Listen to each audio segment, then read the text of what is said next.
मी नवीन लेखक होतो. दक्षिण महाराष्ट्र साहित्य सभा, इथली साहित्य सभा, तिथली साहित्य सभा, कथाकथनामध्ये भाग घ्यायचो. पण नवीन लेखक असल्यामुळे कार्यक्रम वाढला की आमचं नाव कटाप व्हायचं. मग नाराज होऊन आम्ही घरी जायचो. तर एकदा माझ्या वडिलांनी मला बघितलं. वडील ऐतिहासिक दिसायला पण होते, 6.25 फूट उंच. मी नाराज होऊन आल्याचं बघितल्यावर मला चान्स मिळाला नाही बोलण्याचा, हे त्यांच्या लक्षात आलं. मग त्यांनी मला खडसावून सांगितलं की चिरंजीव, तुम्हाला पट्टीचं शिकारी व्हावं असं वाटतं, त्याबद्दल तुम्ही फार उत्सुक आहात. पण तुम्हाला पट्टीचं शिकारीच व्हायचं असेल तर गावातल्या कुंपणावरच्या चिमण्या लगोरीनं गलोलीनं कशाला मारत हिंडता? त्याच्याऐवजी तुम्ही एखाद्या वाघाच्या पटामध्ये घुसा. वाघाच्या पटामध्ये घुसून वाघ मारायचा प्रयत्न करा. वाघाला जर तुम्ही मारलं तर तुमचं नावच होईल चौमुखी. त्याच्यात तुम्ही मेलात तरी सुद्धा अरे हा वाघ मारताना मेला अशी गावामध्ये चर्चा होईल. दोन्हीकडून फायदा आहे. मी माझ्या कानाला खडा दिला आणि माझ्या लक्षात आलं त्यांना काय म्हणायचंय ते. आणि नेमकं मग रियासतकारांच्या एका इंग्रजी पानिपतावर त्यांनी एक 80-90 पानाचं इंग्लिशमध्ये the new history of Marathas नावाचं प्रकरण ते मी वाचलेलं होतं. आणि त्या प्रकरणामध्ये मला महाराष्ट्राचं सगळं चित्र दिसत होतं. चांगले गुण अवगुण किंवा मराठी माणसाचं शौर्य, त्याच्या मर्यादा. आणि मला असं वाटलं की हे सगळ्या समूहाचं प्रतीक आहे, महाराष्ट्राचं प्रतीक आहे. आणि मी सलग 5 वर्ष 6 वर्ष जवळजवळ मी घरातून बाहेर पडलो नाही. म्हणजे त्या अर्थी कुठल्याही कार्यक्रमाला गेलो नाही. आणि मग मी 6-7 वर्षाच्या अभ्यासानंतर कादंबरी घेऊन आलो, ती म्हणजे पानिपत कादंबरी. एक शासकीय अधिकारी म्हणून मी फायदा या दृष्टिकोनातून ही पुण्यामध्येच मी लिहिलेली होती. यातलं बरंचसं लेखन हे IB मध्ये इन्स्पेक्शन बंगल्यामध्ये झालेलं आहे. आणि 5 दिवसाचा जो पहिल्यांदा आठवडा आलेला 87 साली, त्याचा मी फायदा घेतलेला आहे.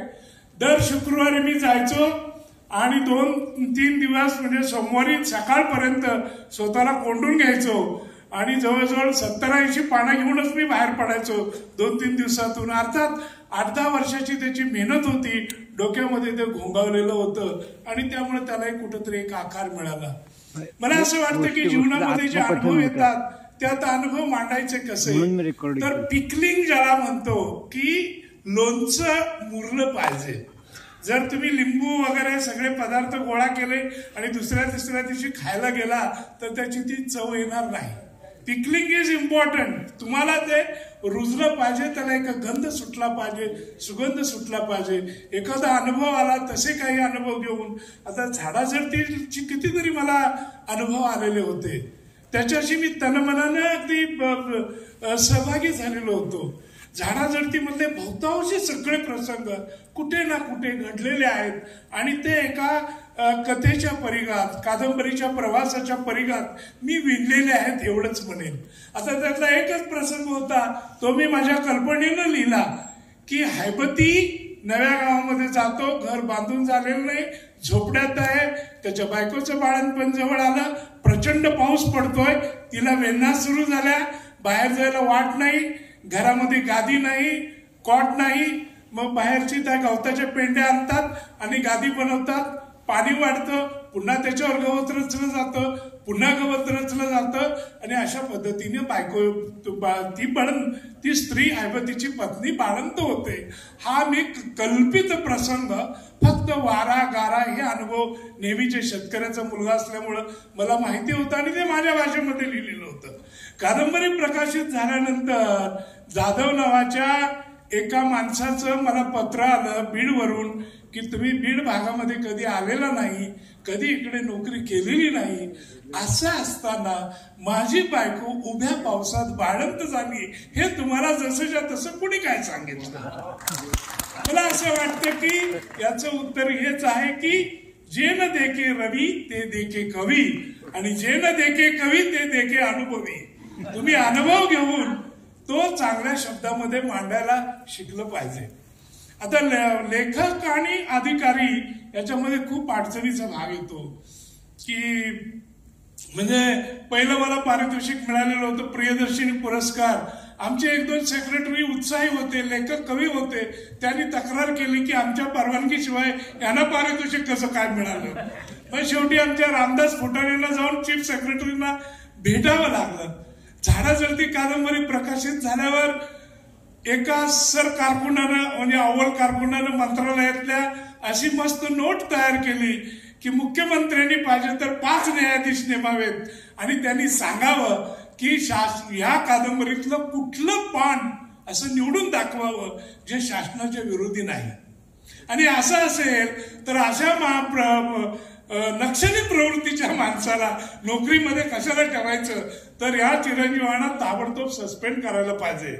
माझं सस्पेन्शनची फाईल मुख्यमंत्र्यांपर्यंत गेली, तोपर्यंत मला विखे पाटील पुरस्कार मिळाला. त्यामुळे लोक थोडे बिचकले, जरा सावकाशीनं घ्या. आणि एक दिवस अचानक साहित्य अकादमी पुरस्कार जाहीर झाला आणि मग ती माझी फाईल बाजूला फेकून देण्यात आली. म्हणजे त्या पुरस्कारानं मला वाचवलं. पण अनुभव असा आहे की शासनामध्ये सापत्नपणाची वागणूक खूप मिळते. आमच्या एक लेडी सेक्रेटरी होत्या, त्या काळात महाराष्ट्र टाइम्समध्ये माझ्या बऱ्याच बातम्या छापून यायच्या. सकाळी वर्तमानपत्रात फोटो आला की बायको म्हणायची, कारभारी आजचं तुमचं काय खरं नाही, आजचा तुमचा दिवस काय नीट जाणार नाही. कारण आमचे बॉस जे होते ते फाईली फेकूनच द्यायचे, कारण तो सकाळचा फोटो पाहिलेला असायचा. पण चांगले वाचक सुद्धा भेटले, जीवनाचा आनंद आम्हाला लेखक म्हणून घेता आला, अनेक आव्हानं आम्हाला टिपता आली. पण मी लेखक म्हणून जे नव्या पिढीचे लोक आहेत त्यांना मी मुद्दाम सांगेन की ही कला किंवा ही आराधना सहज होत नाही. तुम्ही कागदावर त्याचे 10 ड्राफ्ट 12 ड्राफ्ट लिहायलाच पाहिजेत असं नाहीये, पण मनामध्ये त्याचं अनेक दिवसाचं चिंतन झालं.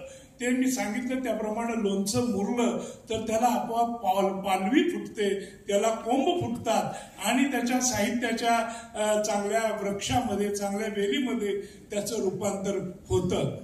मला अनेक जण विचारतात की किती ड्राफ्ट लिहायला पाहिजेत, किती वेळा लिहिलं पाहिजे. मी त्यांना एवढं सांगतो की एखादा शिल्पकार ज्या वेळेला दगड घेतो आणि दगडातून मूर्ती बनवतो, त्याला ती मूर्ती बोलकी बनवायची असते. ती बनवताना किती तास रोज काम करायला पाहिजे आणि किती छिन्या मारल्या पाहिजे हे तो बघतो का हो? अजिबात बघत नाही. त्याप्रमाणे जोपर्यंत ती कलाकृती आपल्याशी बोलत नाही किंवा वाचकाशी बोलत नाही किंवा जिवंत होत नाही ती कागदावर, तोपर्यंत लिहितच राहावं लागतं. तर असे अनेक आव्हान आहेत, अनेक अडचणी पण आहेत, त्यातून मार्ग काढावा लागतो. पण लेखक म्हणून मग सरकारी अधिकाऱ्याचे जे नेहमीचे फायदे असतात त्याला बऱ्याच वेळेला मुकावं लागतं. संध्याकाळच्या ओल्या पार्टीकडे फिरून चालत नाही, कारण पहाटे उठून अभ्यास करायचा असतो, लेखन करायचं असतं. आणि मग ही क्लबला काट मारावी लागते, सुखाला काट मारावी लागते. ज्या काळात मोबाईल नव्हते त्या काळात बरं होतं. शनिवार रविवारी तर मी भूमिगतच व्हायचो आणि 2 दिवसानंतर उगवायचो. तेवढ्या काळामध्ये ते लेखन व्हायचं. पण जे मनात येईल ते लिहावं आणि वाङ्मयीन स्वरूपात तुम्ही लिहिलं, कुणावरही टीका केली, फक्त त्याला वाङ्मयाचं स्वरूप असेल तर शासनाच्या परवानगीची आवश्यकता नाही. आणि त्यामुळे तुम्ही भरपूर लिहा, एवढंच मी या निमित्तानं सांगेन. धन्यवाद सर, धन्यवाद.